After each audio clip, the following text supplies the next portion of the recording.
Hi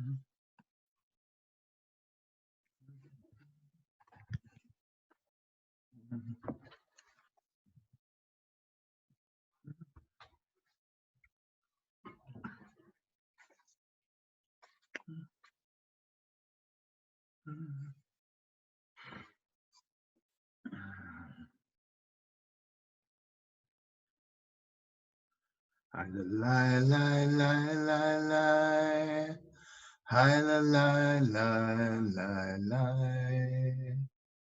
hi la la la la la la, hi la la la la la, hi la la la la la la la, hi la la la la la. Ha la la la la la la la.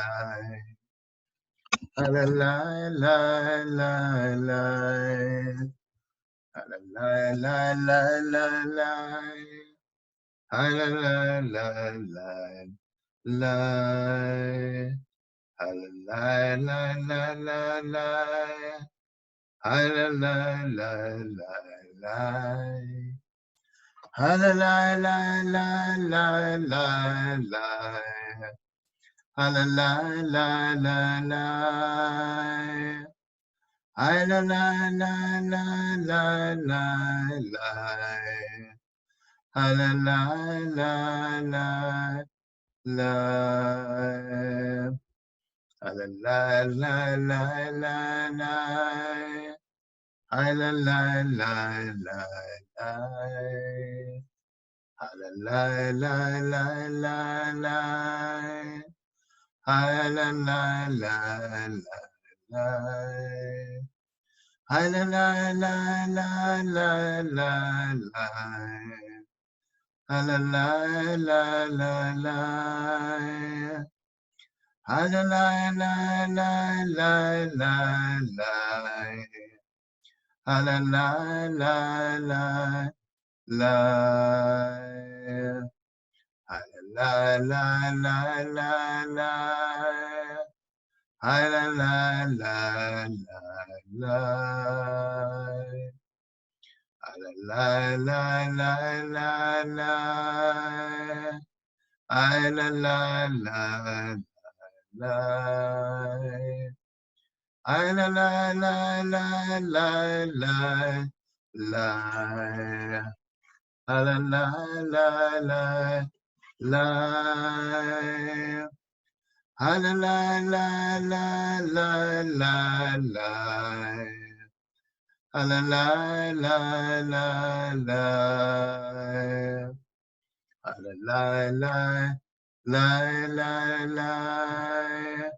Ha la la la la la. Ha la la la la la la la. Ha la la la la la.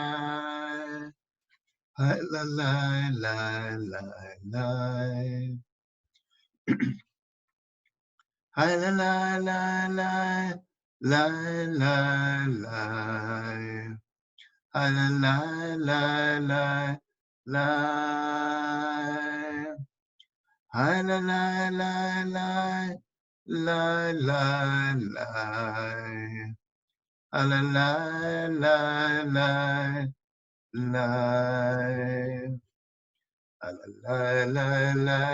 la. Ha la la la la la.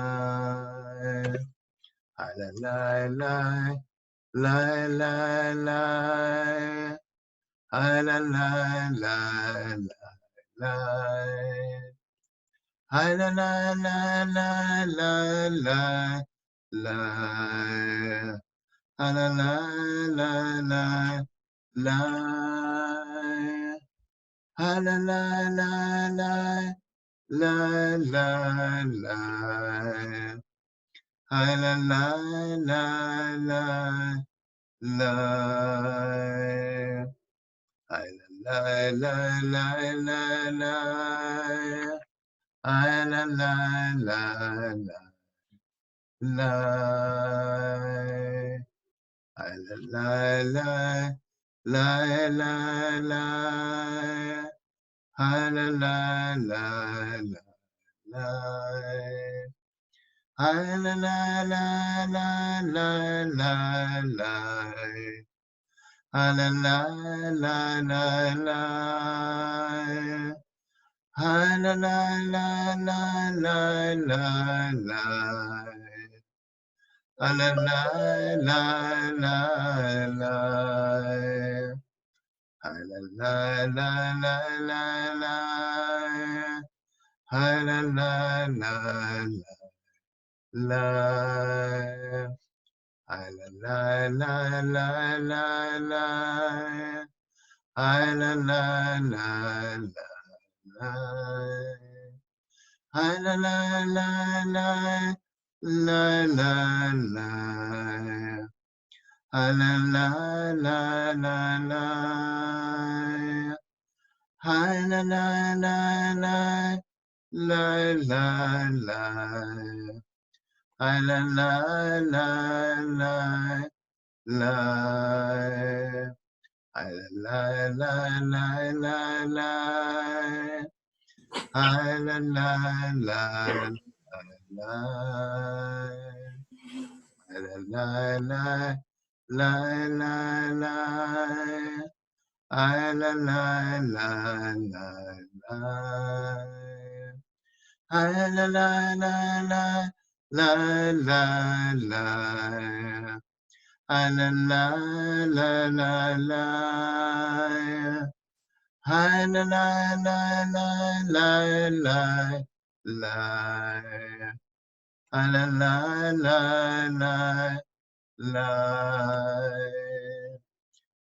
la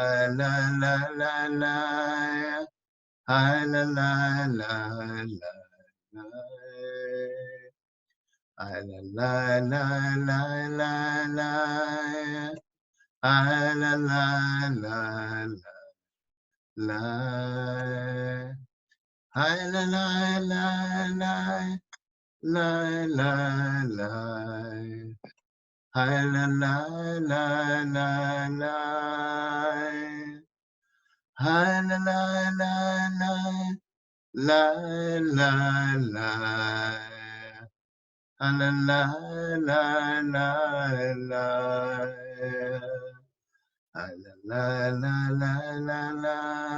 la la la. La la la la la. La la la la la la. La la la la la.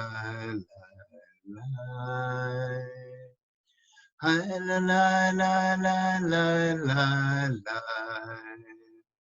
La la la la la la. La la la la la la la la. La la la la la la.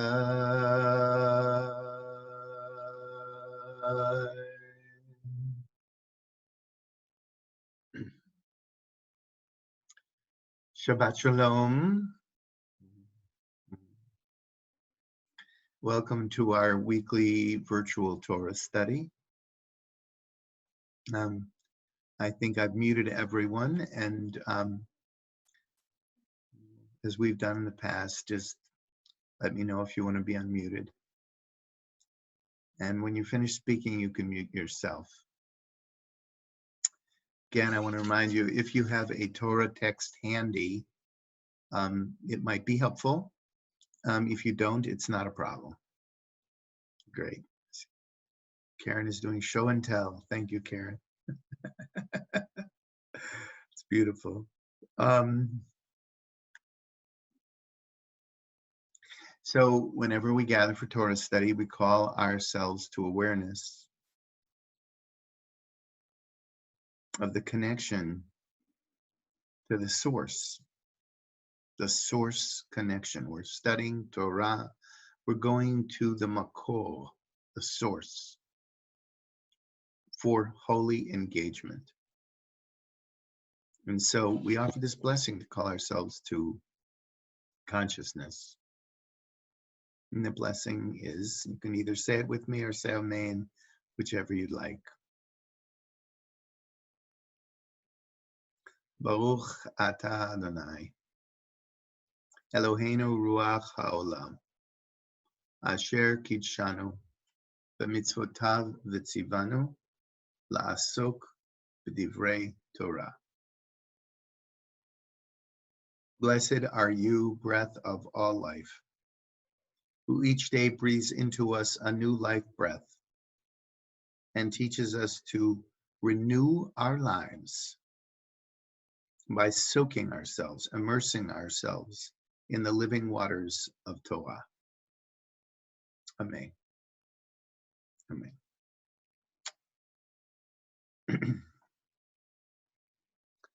So we find ourselves on this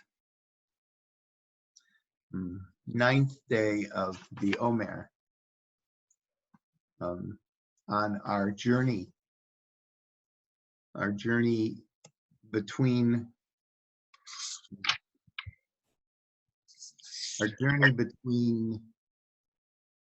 liberation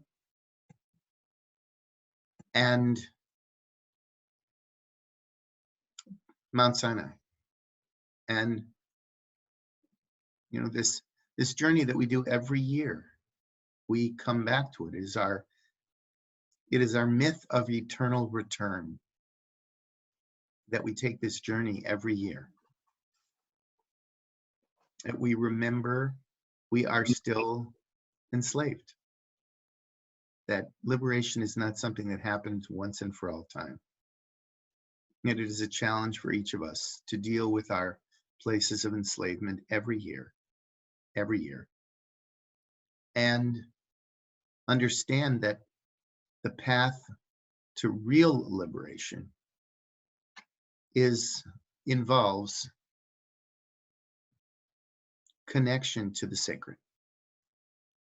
involves a deep connection to what is most sacred in our lives. The Torah is a reminder of that. The Sinai is a reminder of that. So traditionally we count these days. We count these days to make each day count.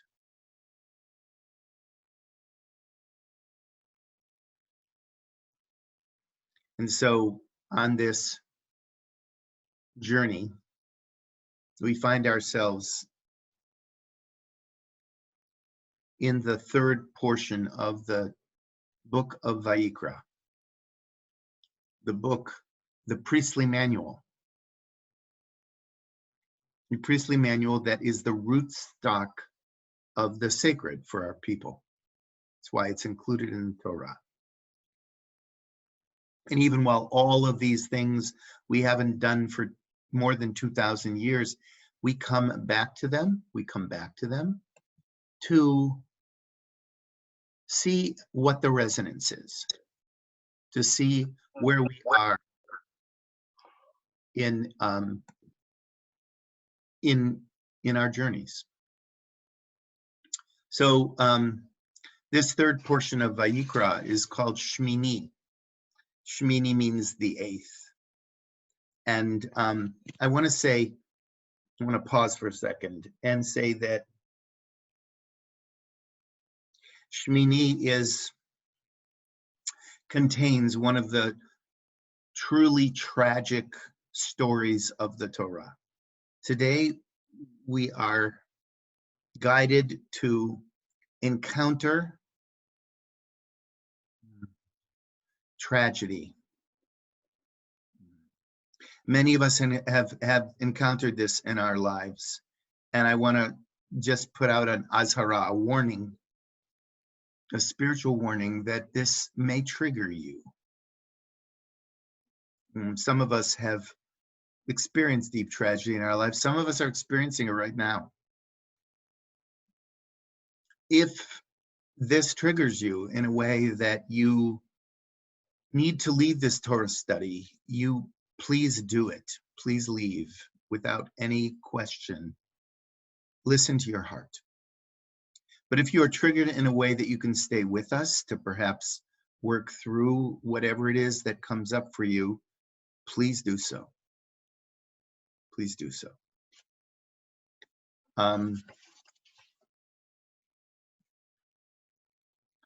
So in order to understand Shmini, what's happening? What's the 8th day that this Torah portion refers to? We have to go back to the last paragraph of Tzav, of the previous Torah portion. For those of you who don't have a Chumash in front of you, I'm just going to read it aloud, because this is the time when Moses and Aaron are innovating this new, radically new spiritual technology, this grounding technology of the Mishkan, of the portable sanctuary in the wilderness. And the spiritual practices, the korbanot. Again, korban, as we've mentioned in the last couple of weeks, means the word for sacrifice, for offering in Hebrew, means to draw close. What is this drawing close technology that this priestly manual is all about? So it says, do not leave the entrance of the communion tent. Communion tent is the Mishkan, the portable sanctuary. Do not leave it for 7 days until your period of inauguration is complete. Thank you. Excuse me. Someone in the waiting room joining now. Good. So,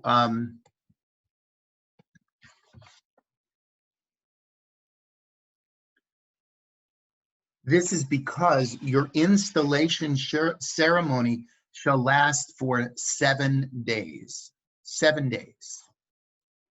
God has commanded that whatever was done on this day must be done all 7 days to atone for you. Remain at the communion tent's entrance day and night for 7 days. Imagine this. Don't wait inside where no one else can go. Wait at the entrance. Wait in a liminal space for 7 days, which means people have to bring them food. They have to find a way to sleep outside the place they're going to serve. This is like no other inauguration I've ever heard of for anything that requires inauguration. For this sacred task, you must become patient with imminence. You must become comfortable with the wait, with the spiritual preparation before you can do what you are called to do. You must be able to identify with the people who will be coming and waiting to do this and have you facilitate for them. It's quite stunning, I think. And it says, day and night for 7 days. It says, you will thus keep God's charge and not die, since this is what was commanded. Aaron and his sons did all these things just as God had commanded through Moses. So Aaron and his sons are waiting between life and death, in a life and death moment, because much of what they're going to be doing as sacred practitioners involves life and death moments.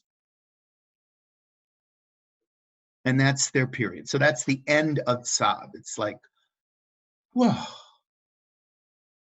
And then Shmini begins, our Torah portion begins with, Vayhi bayom hashmini, and on the 8th day, Karam Moses la'Aharon. Moses summoned Aaron, his brother, his older brother,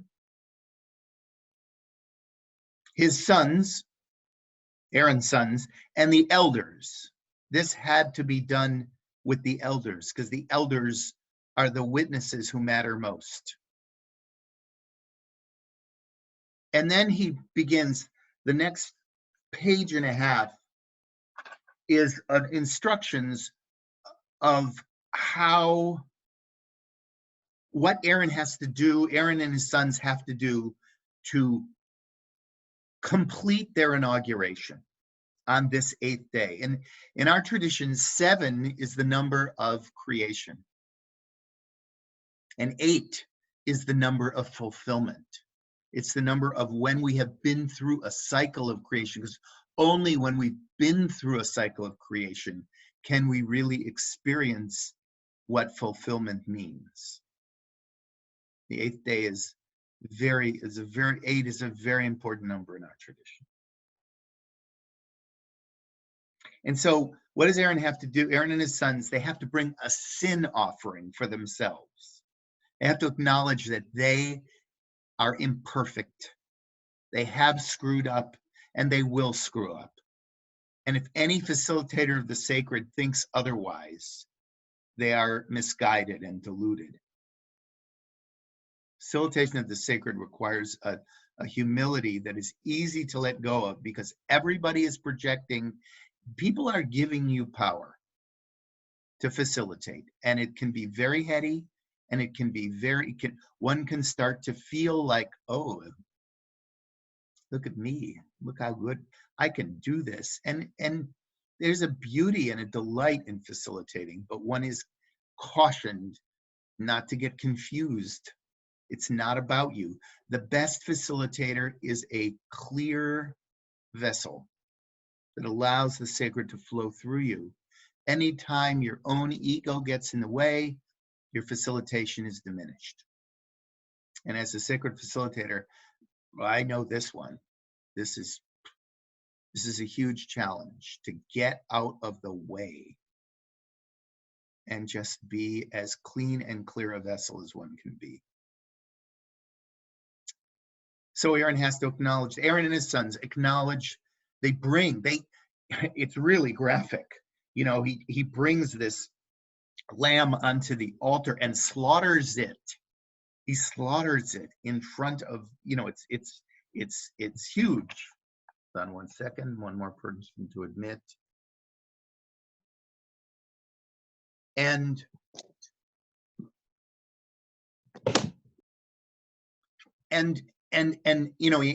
they have to exactly follow the directions of, because boundaries in sacred facilitation are really important. They have to do this with that. They have to touch the blood to the corners of the altar and let the blood flow out. And they have to do things with it's very graphic. It might be too much for you, but it's very specific. And as we're in this week of Gevura, in the counting of the Omer, this is as Gevura as it gets. This is as boundaried and as disciplined. Discipline is really important in intentional spiritual practice. And so they offer this sin offering for themselves. Then they offer an olah, a whole offering, a burnt offering, where everything is burned up, for the people, to acknowledge that in service, the people will be serving people who are flawed themselves. They don't offer a sin offering for the people. They offer a burnt offering, a whole offering. It's the ego offering, the offering that where they go, be aware that people will come to you vulnerable. Be aware of that, and be tender with their vulnerability. Don't take advantage of your positions as spiritual leaders, because they will be giving you power, and you have to hold that power graciously and carefully and honor their vulnerability. This is the instructions here for anybody who's doing sacred work are profound. Beautiful.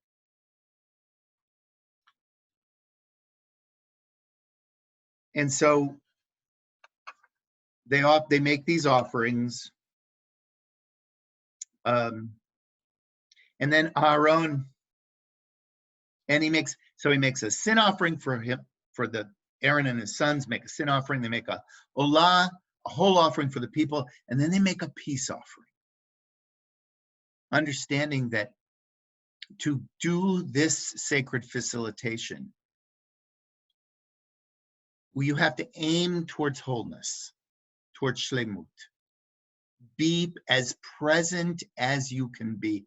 That is the directive for spiritual practice, for spiritual, especially spiritual facilitation. Be as present as you can be. It's a peace offering. It says peace offering, but it's for shlemut, it's for wholeness. So they do these 3 offerings, and then what is Aaron gives the blessing, the priestly blessing. Oh, somebody else is waiting. I'm sorry, Mark Mazer. I didn't see you. Welcome. Welcome, Mark. Hi. Yeah, there you go. So, all right, everyone's muted. Good. So,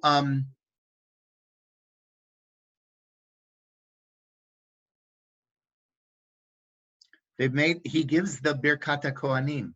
This is the blessing he offers to all of the people. The liminal blessing, the blessing for liminality, the blessing for that space where we're not who we used to be and we're not yet who we are going to become, that special place when we can hold and taste things we can't be in contact with at other times. Yes. Yes. And so it says, Vayavo Moshe v'Aaron el Ohel Moed. Moses and Aaron come, they go into the communion tent again, because they've come out after all of these offerings. They've come out, and all the people are gathered, and they've given this Birkat HaKohanim. They've given this blessing to the people. Aaron has practiced holding everyone, bringing everyone into connection. And then they go back inside the Mishkan, inside the communion tent. And it says, Vayira kvod Adonai el kol ha'am. God's glory. And kvod is glory is I don't know. It doesn't do it for me. That's all I can say. Because kvod is a presence of God. Because there was kavod ha'anan while they were traveling in the wilderness. There was a kavod ha'anan, a cloud of presence that led them, that traveled with them, and a fire in the sky at night that protected them. So this kavod is more than glory. Sounds glory. I don't know. I have all this stuff about glory. Maybe it's just mine, but it's not enough for me. It's not enough. It's just, there is no word in English that I can think of that's kavod Adonai, the presence, the imminent presence of the divine is experienced by all of the nation, the whole people together. So there's this wondrous communion, and a fire comes forth, and the burnt offering, and all the people. It says the people raised their voices in praise. They sing hallelujah as one. The whole people sing together as one voice. And they throw themselves on their faces. They are so moved. They have to become prostrate. It's such an intense moment of communal orgasm. It's powerful and alive and visceral. So that's the setup.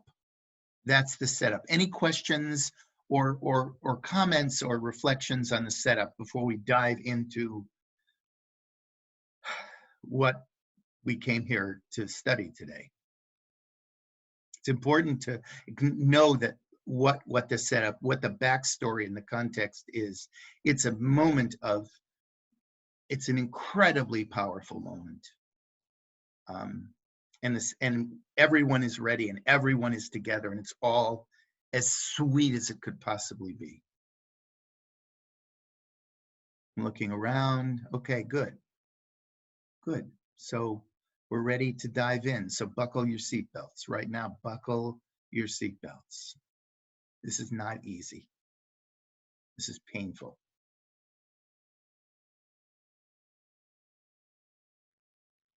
Aaron's sons, Nadav and Avihu, his Ben Bechor and his firstborn and his secondborn,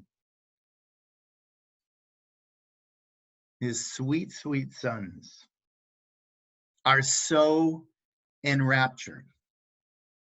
They've been through this experience of intense ecstasy. And they're so moved. They're so on fire that each took his fire pan, the copper pan that didn't, conduct, that kept them safe as they carried their sacred fire, as they moved sacred fire around. They placed the fire on their fire pans and incense on it because all the senses needed to be engaged in this facilitation. And they offered it before God. And in Hebrew it says, Vayakrivu lifnei Adonai. They drew close to the divine. Esh zara asher lo tziva otam. Esh zara. It's another really challenging concept, words to translate. In this Chumash, it says unauthorized fire. Zar, the root of zara, means strange, other. I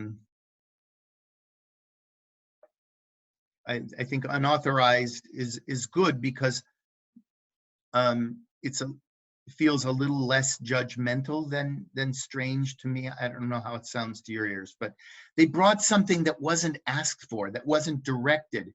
They crossed a boundary. They, out of their zeal, out of their, they just were so moved, so excited. And it says,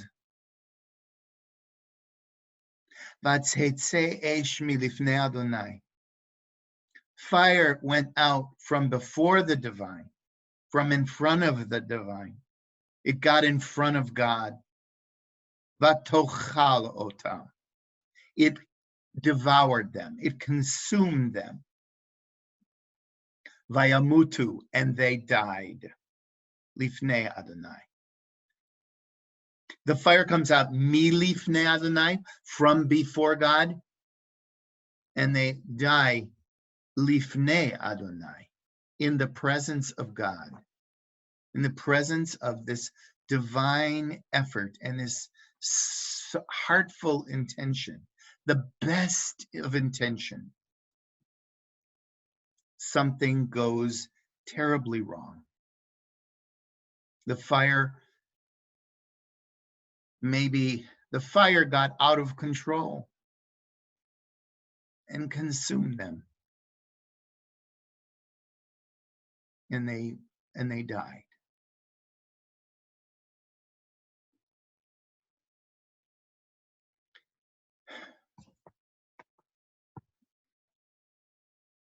We're going to come back to this. I'm going to come back to this in a moment, but I want to just get through this. It says, Vayomer Moshe, the first thing that happens after their tragic death is Moses, their uncle. They were like sons to him. And he says, Moses, Vayomer Moshe el Aharon. Moses speaks to his brother, who's just suffered this unimaginable loss. And he says, Hu asher diber Adonai lemor. This is what he says. He says, Bikrovai ekadesh v'al penei kol ha'am echaved vayidom haro. Moses, what does Moses do in this moment of tragedy? Moses says, this is exactly what God meant when he said, I will be sanctified among those close to me, and I will thus be glorified.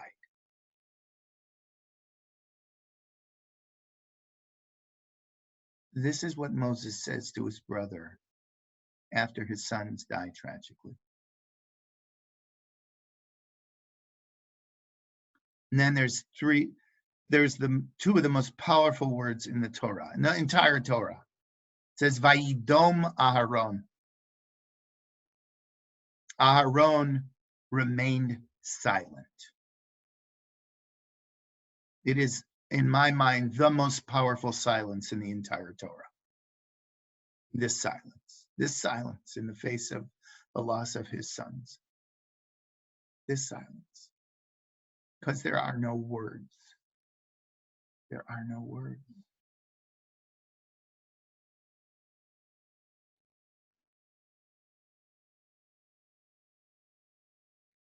And then there's the rest of this is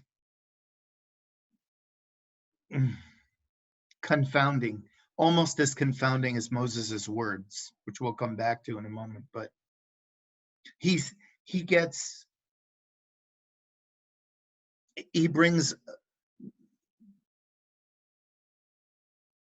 Mishael and Elzaphan. He brings these people, the sons of Aaron's uncle Uziel, and remove Nadav and Avihu. Aaron and his sons can't do this. His remaining living sons can't. He brings other people to take the bodies out of the Mishkan and bring them outside the camp.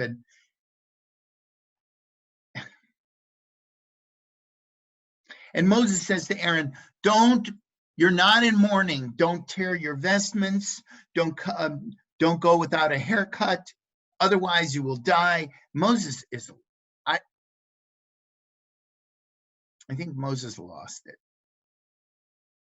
It's the only way I can read this. It's the only way I can possibly understand this. And I'm willing to hear anyone else's insight, and the rest of it is this scrambling around.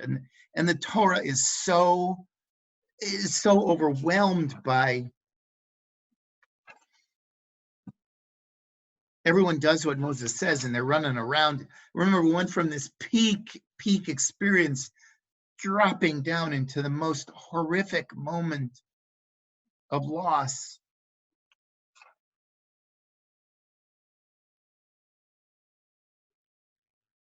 And then there's this thing about the Torah seems to sort of try to find what's happened here.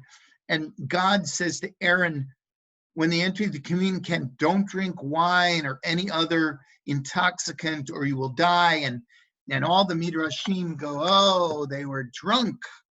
And whether they were drunk on, Nadav and Avihu were drunk on alcohol or they were drunk on ecstasy, it's this warning. All of the commentators say, oh yes, sacred practice, don't get lost in ecstasy. You've got to be grounded and boundaried. And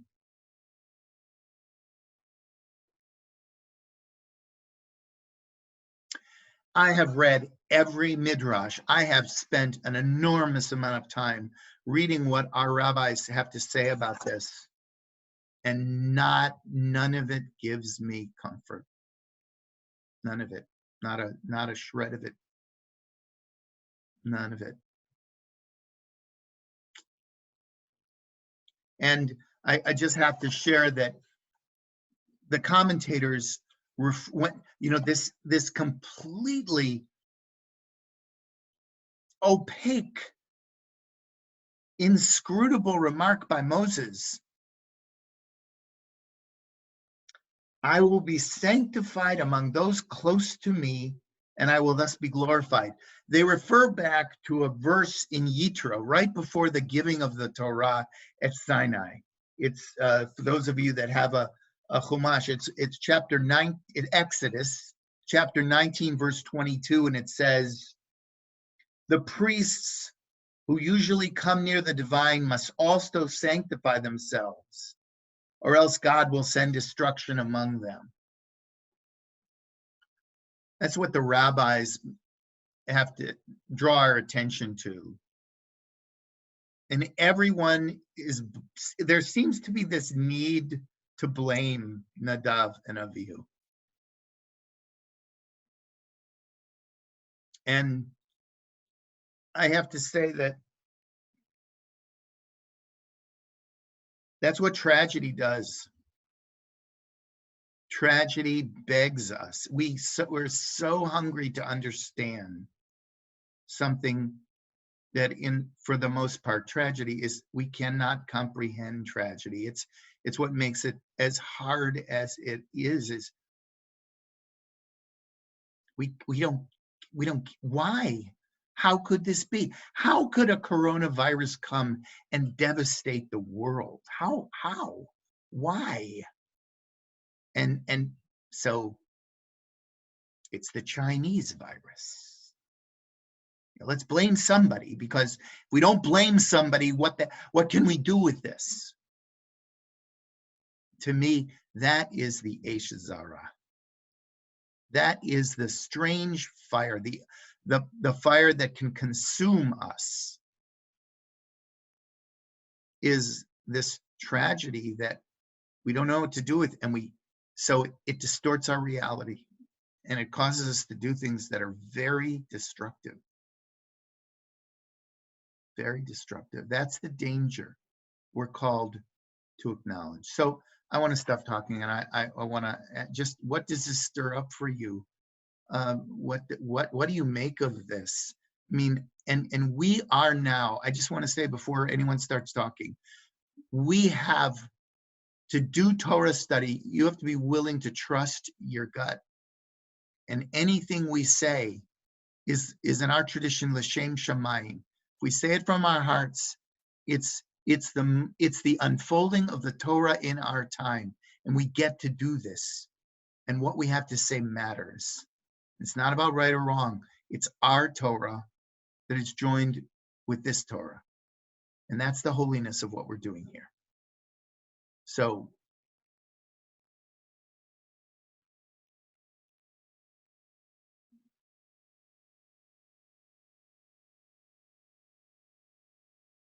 reflections, if there are any, what does this stir up for you, Drew? This is a warning about taking risks. Here they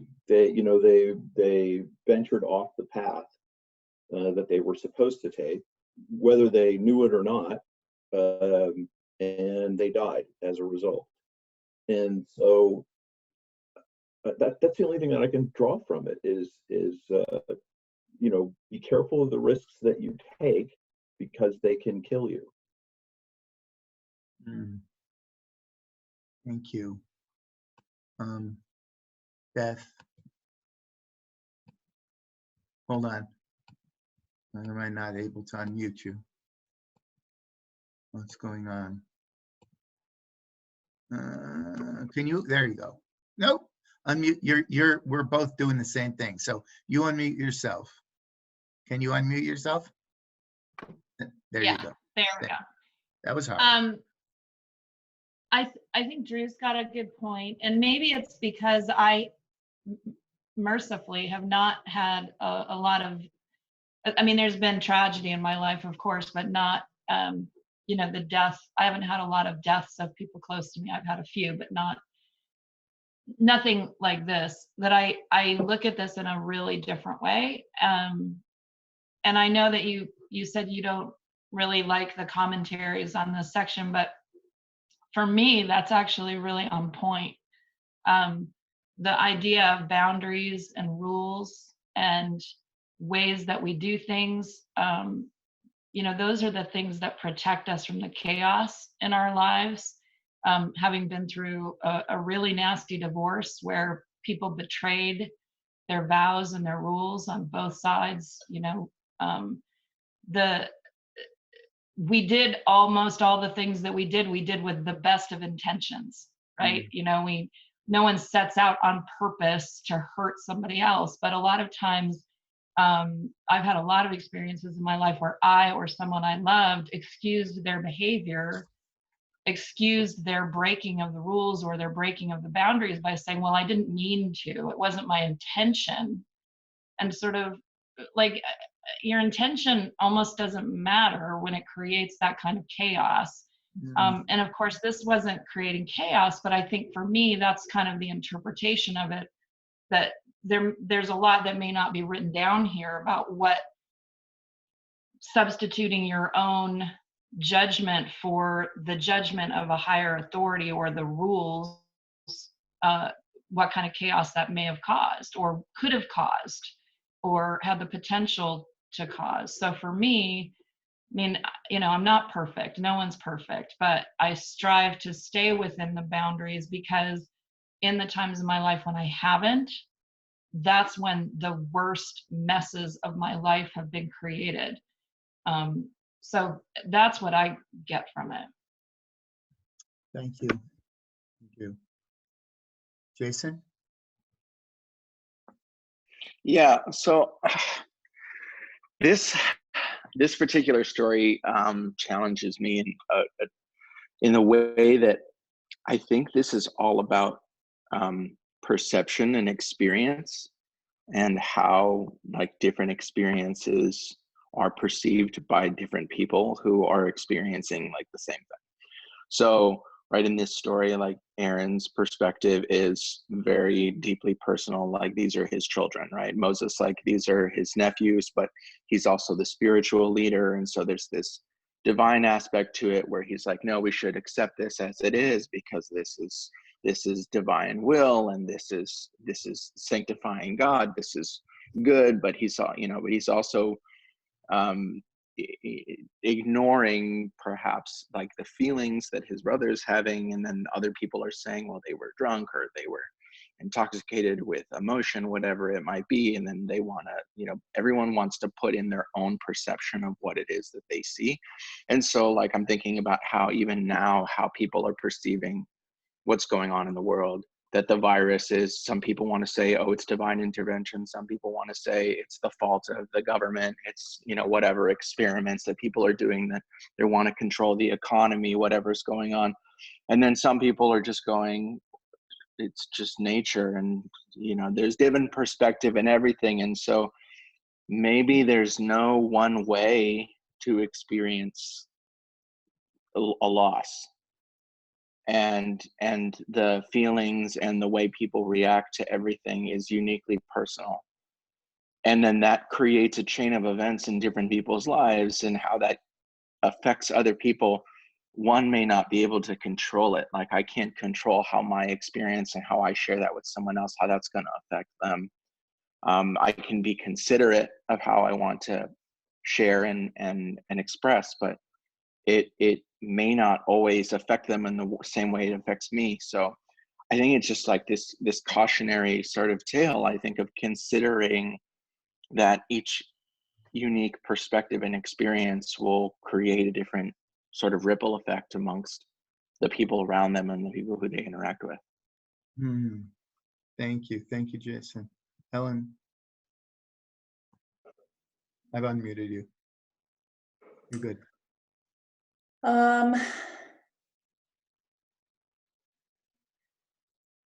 It makes me, listening to this section of Torah makes me think of, I don't know the phrase in Hebrew, but how sometimes the juice of the Torah is buried in the space, in the white spaces. And I'm struck by, in this trauma, how compassion is totally missing. Compassion is the white space. There's no compassion from Hashem. There's no compassion from Moshe. Aaron is in shock. I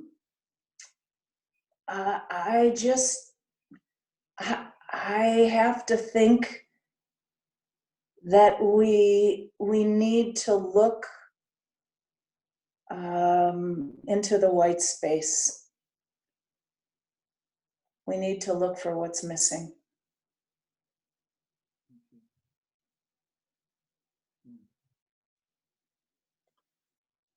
So for those who didn't catch the reference, we done now? Those who didn't catch the reference, there's a teaching that the letters are, that the Torah is black fire and white fire, and the spaces between the letters, the white spaces, the white fire is often holier than the black fire itself, than the letters themselves. That's where that's the kedusha, the sacredness of this work of Torah study, is for us to tease out the white spaces, is to connect to that compassion. And I just need to say that there's a teaching here that our people have adopted. Vayidom Aharon. Aharon was silent. Our directive is not to go into a house of Shiva, a house of mourning, and be Moshe and be offering words of comfort. It's not what we are directed to do. We are directed to take our lead from the mourners. If the mourners are silent, we are guided to be silent. The mourners need to talk. We engage them, but we listen to them. To me, every time I read this, I feel the pain, feel the pain of people who were so well-meaning, and as you said, Beth, so well-intentioned. When Yael died, people said to me some of the stupidest things, and people were so wonderful and offered so much comfort, and sometimes said the craziest shit that I've ever heard. I had one person said to me, and they were with tears in their eyes, they said to me, "I'm so sorry for your loss. I know how you're feeling. I lost my dog 2 weeks ago. I wanted to soil myself. I was like, what did you just say? I understand your dog was really special to you, but shut up. Don't say that. Please don't say that. Please don't say that to others. Don't say that to anyone. That's your truth. Your truth, your need to say something. Check it, please. We have in our tradition. I was talking to my brother David the other day, and talking about how we have in our tradition, the traditional words you say when you hear that someone has died is Baruch Dayan Emet, which means blessed is the true judge, which for some observant Jews, for Jews who are used to hearing this, I hope it provides comfort. For me, not. I can never say those, I can never evoke an image of judgment at a time when someone is has suffered profound loss. I never want to take them into that place, ever. And I believe that we need to change that.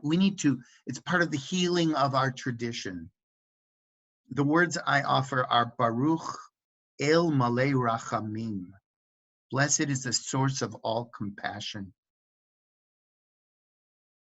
I want to surround someone who suffered tragedy or profound loss with love and compassion. What Ellen said, what seems to me is so missing here.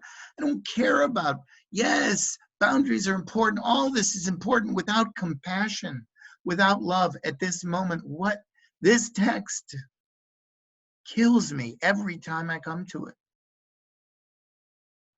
give me the boundaries later. Tell me how I can.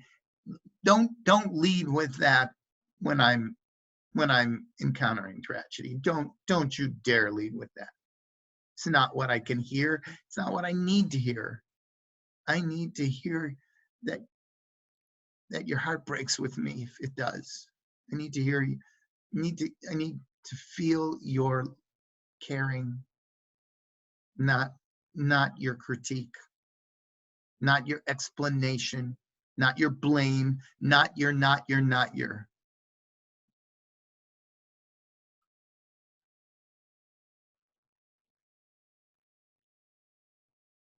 Deborah.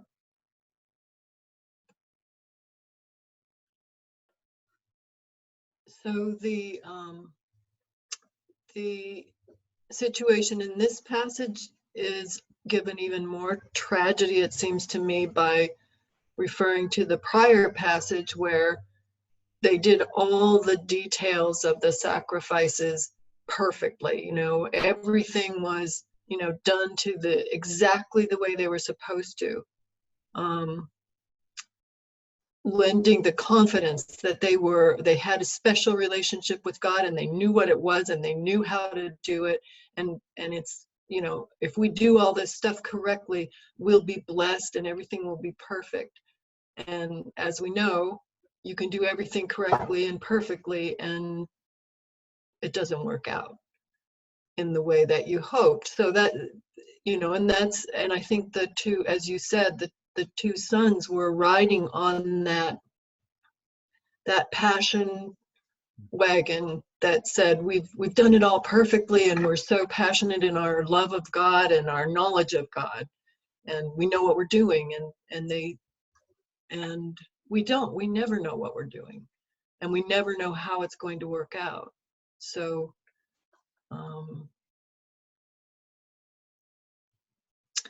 like you said, Gevurah, or discernment, is the place of putting boundaries, and the place of thinking, you know, that you're powerful.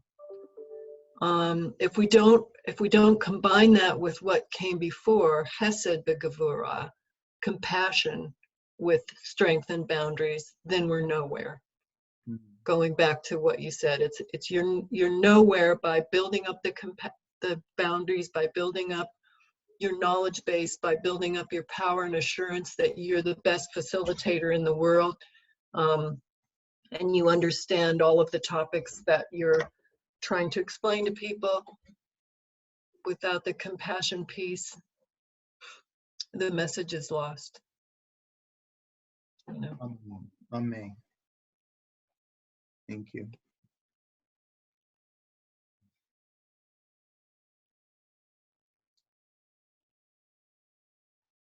I just have to acknowledge that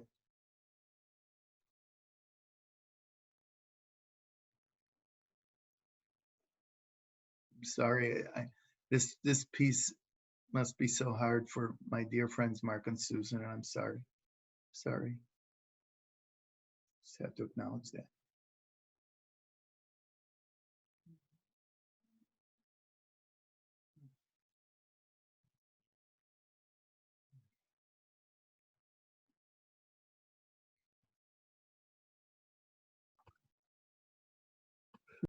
Got it. There you go. Yeah. Yeah, the thing that I thought about a lot during the time that Ari was struggling was that we perceive life in such a linear way that we measure life. You know, we're taught to measure life in terms of how many years you live. And I really came to terms with the idea that is just not, that's just doesn't work.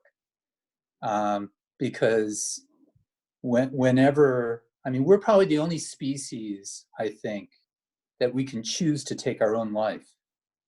I mean, it's sort of an odd thing, that we have the power to live, not live, kill somebody, not kill somebody intentionally, not just for food, not, just out of whatever. I mean, it's just a very strange thing. And so I came to terms with, for me, for Ari, is sort of like he lived such a full life. And when it ended, did it really end? Did it really, is that what happens? And, we're not going to know, okay? I mean, that's the leap of faith and all that. But yeah, this virus is really hard for a lot of people because it's the first time in their lives for so many people that they've come to terms with they're out of control. And really, we're all out of control. We have no control. And I just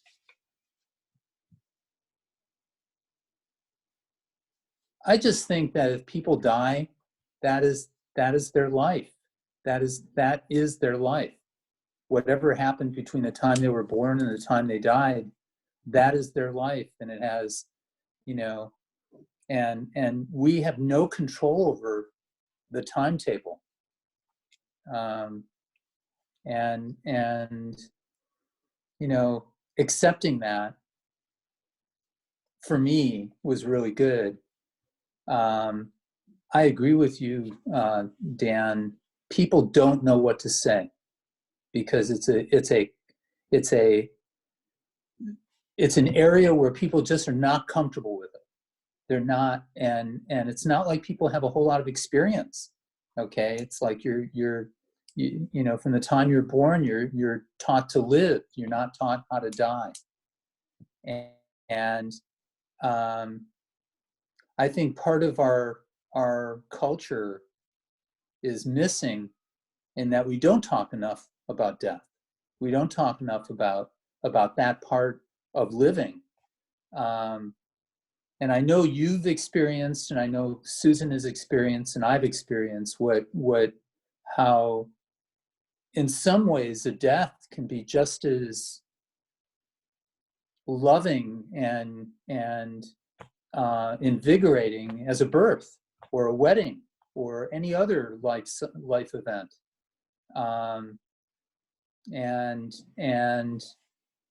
But this brings up so many issues that and I came in late to the discussion, but Susan and I were just sort of like, I asked Susan whether she was going to talk. Yeah. I shouldn't tell it for her, but it's sort of like, there's so many things that this raises. And thank you, So yes, we came in late. So I appreciated what Ellen said. And then as you expounded more, Dan, because I was looking at it just like, oh, so this is the cautionary tale for people that are suffering very deep loss. Don't expect, no one's going to be able to comfort you, and those closest to you even are going to be the ones that are going to be the most hurtful, which, unfortunately was very, there's a lot, like you said, there's very hurtful things and stupid things that were said. So I'm glad there was a little bit further, because I'm like, all right, that's what you're left with. I don't think that's what the intent was. Right. Anyway. Yeah. Thank you. Thank you. Thank you.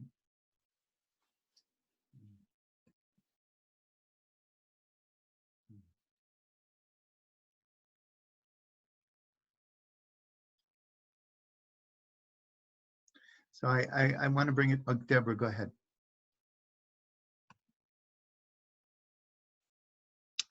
Is it possible to take off from something Mark said and about, I don't know how to paraphrase the beautiful words that Mark used, but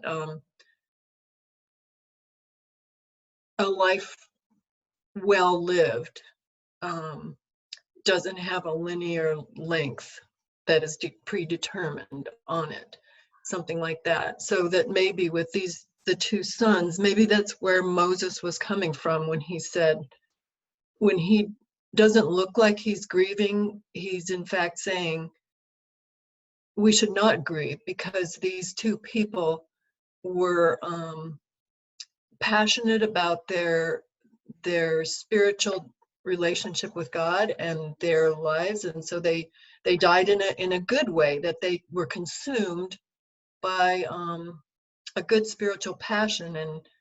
And I mean, you could explain it in a lot of different ways, but saying what Mark said is that their lives were more to be, not to be mourned, but to be celebrated in some way. I don't know. Yeah.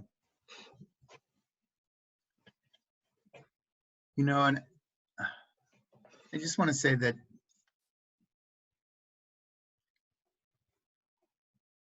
that's lovely. And Rabbi Sheffigold, a friend of mine and a wonderful, deep soul, she has a similar her take on this is, you know, is that this was ecstasy. This was God. This was something really beautiful. And that may well have been for them, but that's not how the people around them, you know, experience it. And there still needs, you know, people want to rush into a celebration of life. And there's a time for that. There's a time for that. But not before some hard grieving has been done. Not before one is really holding and experiencing the loss in the way one needs to. Zoe, go ahead. I'm sorry. Fully formed, but you know, every year we come back to the near sacrifice of Isaac, of Yitzchak, and we're so grateful that it didn't occur and that at the last minute there was an intervention. And we come back to that as this moment of near trauma.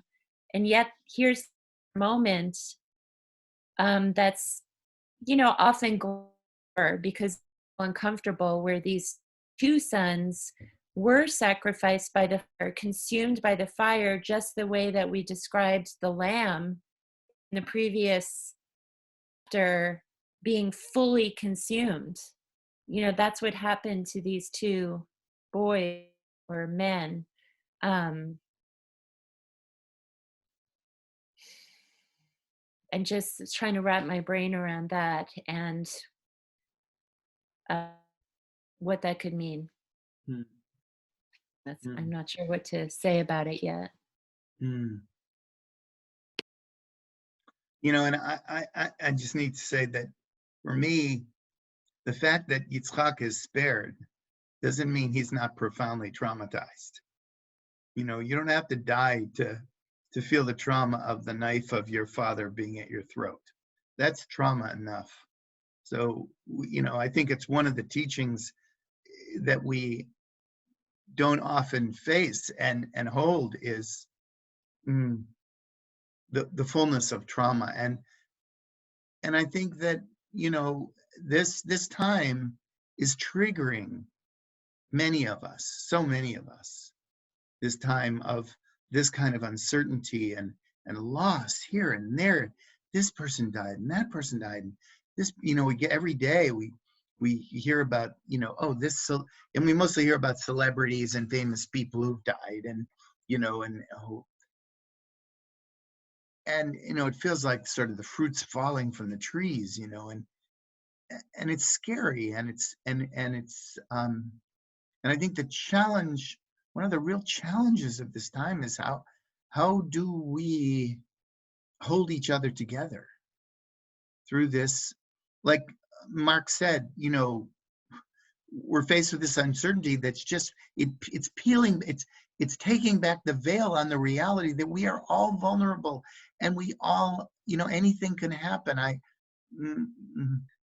Yesterday, my brother told me about a dear friend of his who was, you know, young, 53 years old, and was, you know, diagnosed with a metastatic, you know, form of cancer. And, you know, and it's like, what? how, where, why? And this is, and we're, the whole planet is feeling this now. And we need to look into the wisdom of our ancestors and our own lived wisdom to sort of, how do we respond to this in a way that we are not torn up and damaged? Zoe. I just wanted to add to that, because I remembered that we were having a conversation yesterday where I asked about this story about the two brothers. And I said, why would that be there? Why would that be in the Torah if it didn't really happen? It's these things happen in life that are just completely inexplicable. And I felt like, why would that even, what is there to be learned from this? There's nothing to be learned from this except that maybe this really happened, and this happens and it's inexplicable. Tragedy happens, and I think that when every experience of tragedy enables us to wrestle differently with it. And it's also has a lot to do with, how do we pass on trauma? We have some teachers in the contemporary moment we had a teacher come to Beth Chaim this year, Rabbi Tirza Firestone, and talk to us about passing on of generational trauma and how we have to be aware. I think this Torah portion says, be aware. This stuff happens, and we have to, we have to live into it and talk about it. Even if we didn't respond very well, or we screwed up, or we weren't as compassionate as we could have been, we have to talk about it. And we have to, just like Deborah or whoever said, we have to talk about death. We have to, we don't, death is still this, mysterious thing that, we need to talk about our experiences of it, and better as a community and as families come to terms with it. Karen, did you have something that? Go ahead. I do. A couple of very unformed thoughts. One of them is, before Nadav and Abihu die, they bring this Shalem offering, this offering of wholeness. And I think that's what we're called to respond with. There's this sense after they die that you and your descendants aren't supposed to drink wine.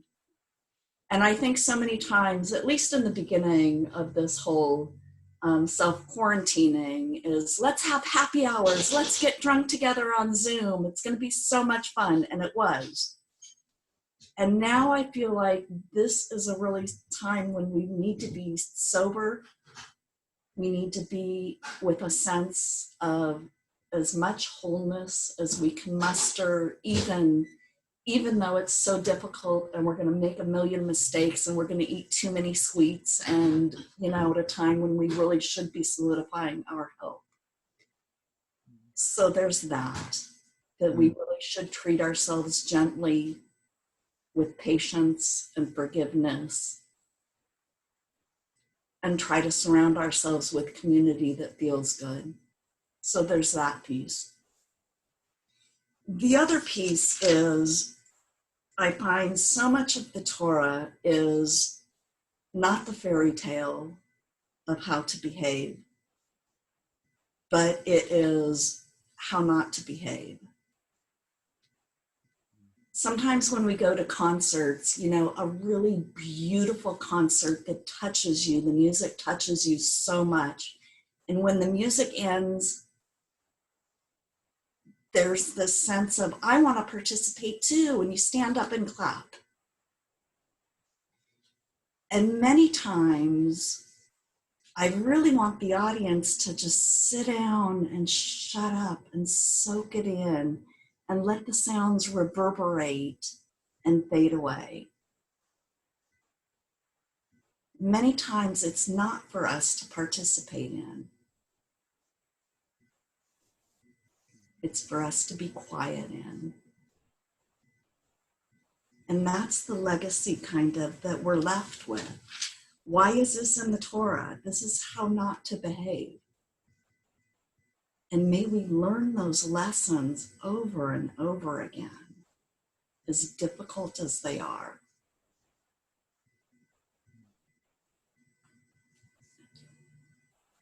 Thank you. Thank you. Amen.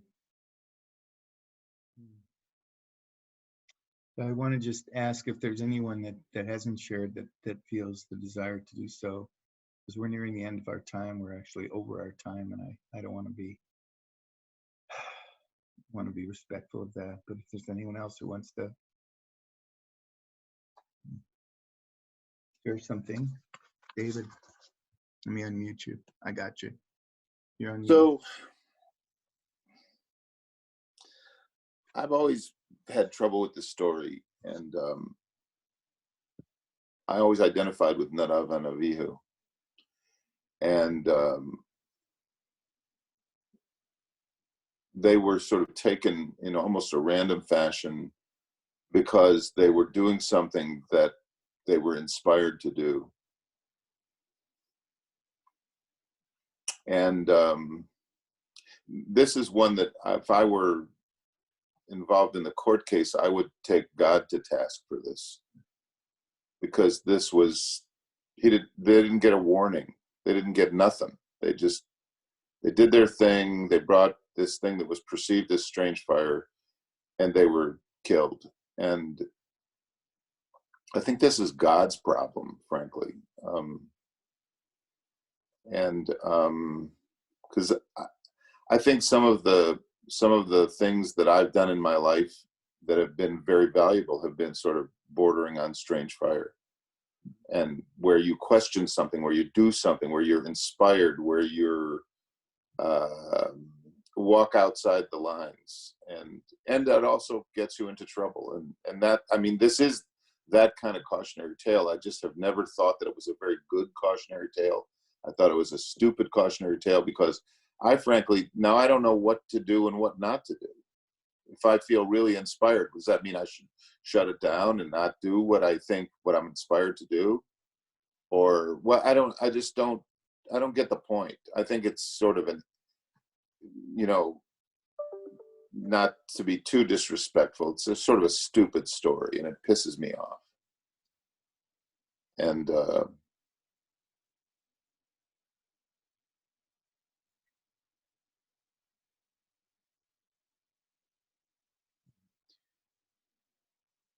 I just would say that the one thing that I think that there is something to be gleaned, if there is something to be gleaned from this, it's sort of Moshe takes this, position that this is the way it is, And I think one of the things that we do sometimes when something completely inexplicable happens is that we don't know how to respond. We don't know what to say, and we don't call it for what it is. And I think that there's a lot of that, where you go in for a test and somebody calls you up and they start hemming and hawing, and they sort of don't tell you what the truth is. And I think that that's the other part of what Dan was talking about, our discomfort with death and our discomfort with what we see as happening. Really bad stuff is coming down the road, that we don't know how to say it, that we don't know how to call it out. And I think that that's if anything that I would learn from this, I would say that's important, to when something is happening, that we don't fool ourselves, and that we don't, call something by another name because it makes us feel better, and we don't have to say the words out loud. And I see that a lot, where people are told a story and you just go, why didn't somebody tell them that this is what it is? And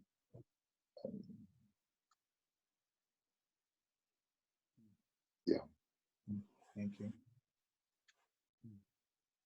So I want to sort of bring this to a close because, as I said, we're over time. But I did want to. What I think the most important two words in this whole part is Vayidom Aharon.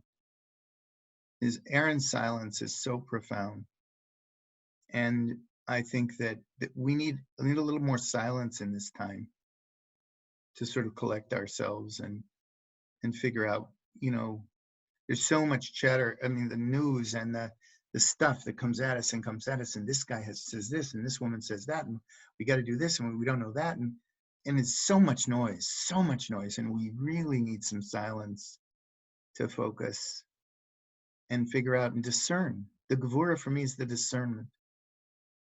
How do we respond to this with all of our chokhmat halev, with all of the wisdom of our hearts? So, Ken Yiratzon, may that be. May we find the ability together to do this discernment and this chesed shebegvura, to bring what is needed for all of us.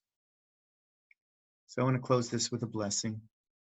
I want to remind people that if you're able, we are having a virtual Havdalah tonight at 7 p.m. And we hope the gods of technology will allow us to share this sweet moment of saying goodbye to Shabbat together. So we say on this Shabbat of Gevurah Shebegvura, may the God wrestling people of Israel, may all who wrestle in the dance of life, may our teachers and the students of their students, may we ourselves and all whom we go forth to teach, may all those everywhere who aim toward wisdom be blessed with ahava v'shalom, love and wholeness, with harmonious livelihood from working in harmony with the earth, with awareness that all these blessings do not come from lonely effort, but from our efforts woven into the web of all unity. Amen. Amen. Thank you all for joining in this difficult and challenging Torah study. And Shabbat Shalom. Shabbat Shalom. Take care. Take care. Shabbat Shalom. Thanks, you guys. Thank you, Dan. Shabbat Shalom. Thanks, Dan. Shalom. Thank you, Dan. Yasher koacha. Shabbat Shalom. Take care, everyone.